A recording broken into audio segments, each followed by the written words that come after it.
and Gen Zs are really the ones born between 1997 and 2012.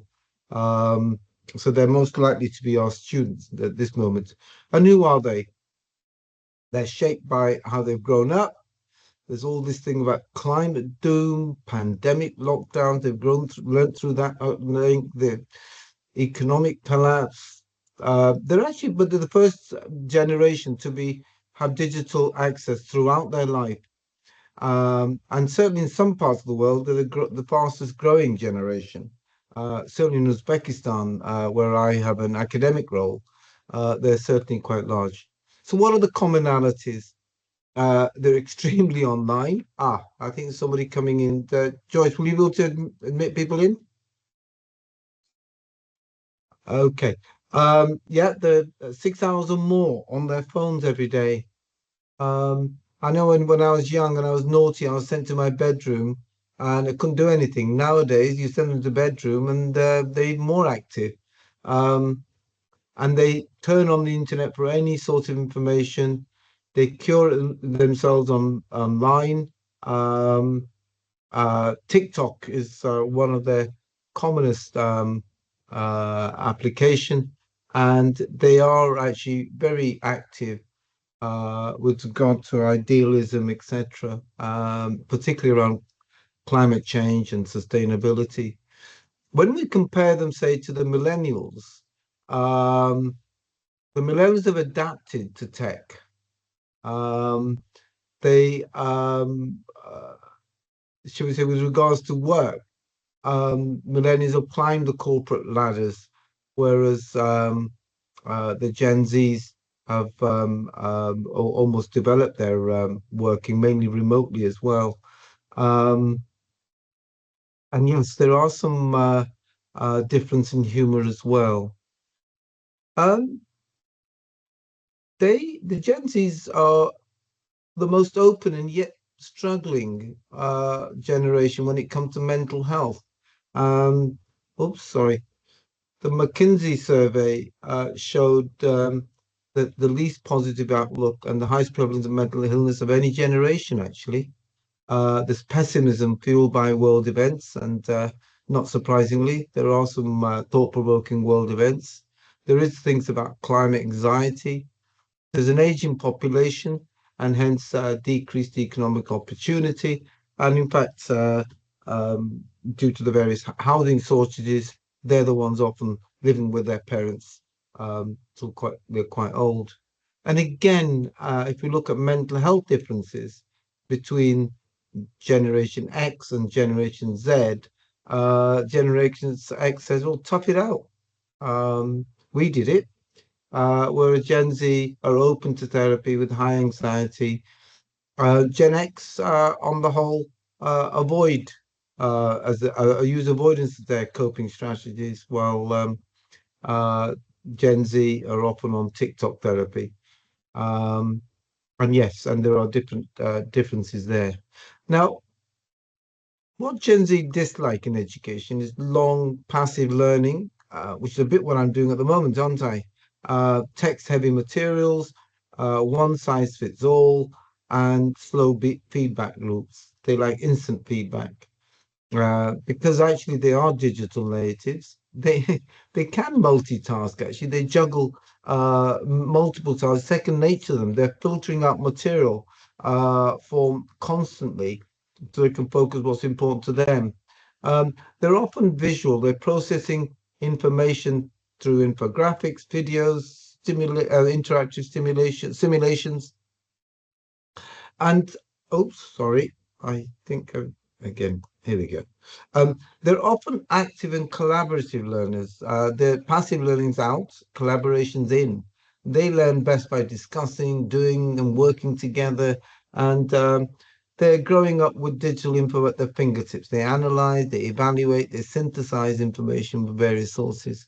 And when you look at some of the differences between Gen Z and millennials, you'll see their attention span is much less than the millennials who were brought up on YouTube videos. Um, Millennials often will use Wikipedia, Google, etc., whereas ChatGPT and other AI stuff is the preferred learning tool of Gen Zs.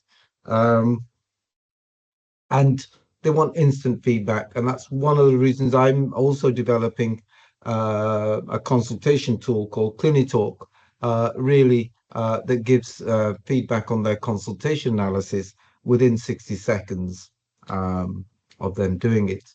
And as I say, they're very much into discourse and group chats, really. So, what does it matter to you as educators? I think it's about thinking about how you engage with them. And it's about micro learning with short videos, quizzes, gamification, transparency, that there's clear goals, etc. And actually avoiding boomer style lectures. And so they're really redefining our norms, so we need to adapt or get left behind. And we do need Gen Z friendly strategies for teaching, etc. So I talked about gamification. What is that?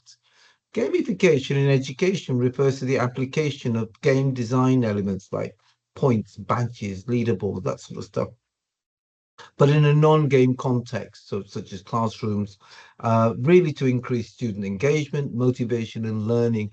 But it's not like game-based learning, which uses actual games for teaching. Gamification integrates game-like mechanics into traditional learning activities and make them more interactive and enjoyable.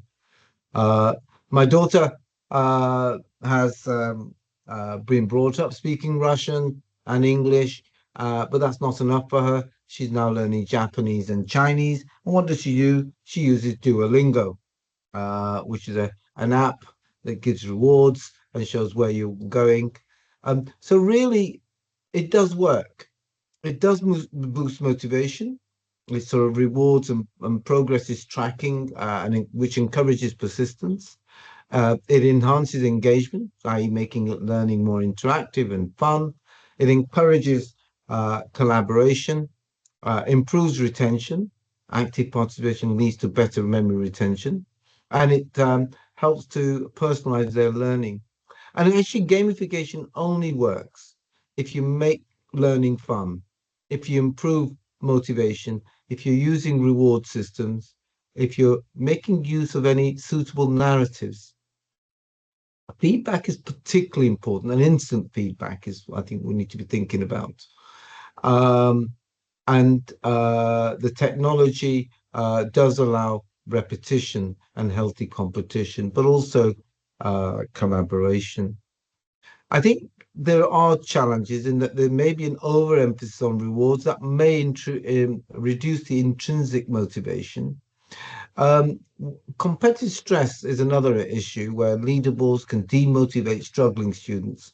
And and to be honest, there is some cost. So you need tech tools or creative planning. So gamification leverages the fun, the competition, and rewards to make learning more dynamic. And when balanced well, I think it will transform education by increasing participation and making difficult subjects more accessible. Well, how can we use it in medicine? Well, actually, it's already been done. There's a huge amount of research in the last 5 years. Um, and whether it actually improves academic performance, the jury's still out. But initial thoughts are that it does, it is encouraging and that it is doing the right thing. But we do need the right game elements, the right educational context, and the right student. Um, so if you look at diabetes management, you've got blood glucose meters connecting to Nintendo DS, and that's aimed for children 4 to 14. You've got rehabilitation apps, um, and we've got Mind Maze to retrain brain in stroke victims. That's virtual reality, by the way. We've also in the States, they've got Monster Guard apps that keeps safe in home fires, hurricanes, etc. And these fitness apps that I don't know if you've got one, but I've got one on my iPhone. It tells me how many steps and whether I'm actually doing well or not. This is an interesting escape room exercise by Rachel Willis. about sepsis, and it was really about answering a series of questions and really finding community nurses, new starters, improve their knowledge and confidence in sepsis recognition because they use a 1 hour immersive sepsis escape room. I'll talk about escape rooms in a minute. Um, Anatomy lessons. There are gamified anatomy apps now, like this one here, because it boosts retention by active recall, which is so active recall is much more important than passive reading. It reduces stress because it does feel like play, and it encourages repetition, which is key for memorizing complex stuff. Now, Anatomage VR. It's true to life anatomy. It's cutting edge stuff, and it transforms traditional anatomy learning into immersive, interactive, and gamified experience, making it a game changer really for medical schools. I don't know if other places have got it, but I think it's certainly UEL. I've got one or two of these machines. It leverages high resolution 3D anatomy models to provide realistic dissections, so you don't need cadavers. It's got hands-on exploration of human anatomy in 3D space, and it's got gamified learning with quizzes, challenges, and interactive modules. Um, so there are, as I say, I've just put a comparison of anatomage versus traditional methods, and you can see that anatomage is more fun. It is much more costly, um, but it doesn't have the kind of a maintenance needed, if you want that. There are a number of games around actually. There's Top Trumps and there's Diagnostic Radiopoly, and I think we can make our own as well. Osmosis around the world is something that's really taken off in some countries, um, and particularly those countries where they've got students who are doing USMLE. It's a really good tool. So really what I'm talking about is you need to think of the gamification type, what are you using it for, and what the pros and cons are. I've just given you a couple of quick thoughts about VR simulations, which are really good for anatomy, mastery, and surgical stuff, but they're expensive.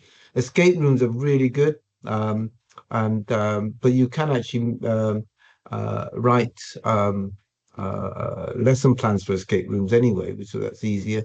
And you've got chatbots, etc.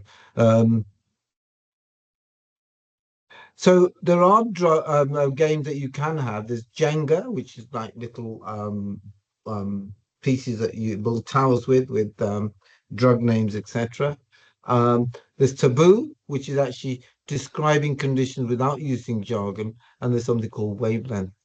So just as a trial for today, I thought I'd design an escape room for GP registrars, say with a patient with diabetes, and I put it through ChatGPT just to get some ideas anyway. So I just thought I'd tell you that it wasn't all my work. And I just put in Alex Carter, 58-year-old type 2 diabetes, presents with worsening symptoms. And then there are a series of puzzles.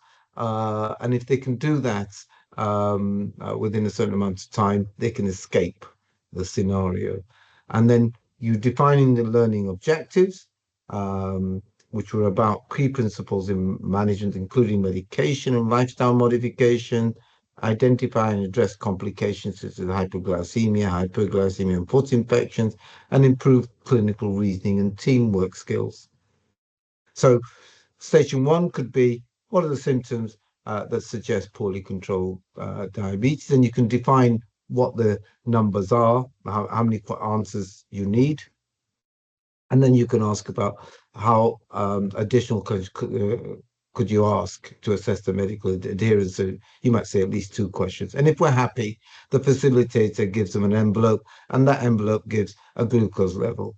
And then station two could be assess the patient's condition, the HbA1c such and such, cholesterol, creatinine, his current medications there, how would you optimize it?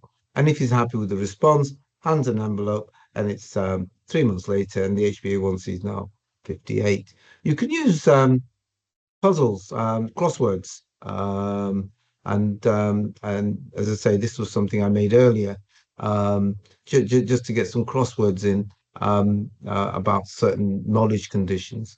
And then what you could do is say, here's your photo. What's the condition? What would you need to do? How would you treat it? That sort of stuff. And once you've done that, you escape.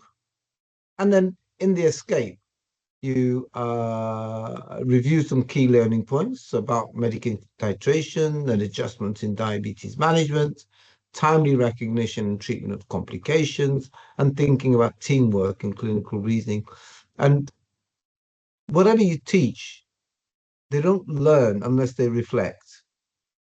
And that's one of the things I'm quite keen people are considering is how do you get your um, learners to reflect and then try and really connect them back to the real world.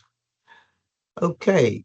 And then I think it's about for you all to think how you might integrate these ideas in your teaching. I think I'll stop sharing. And if people want to put the cameras on, it'd be great to get people's thoughts. I think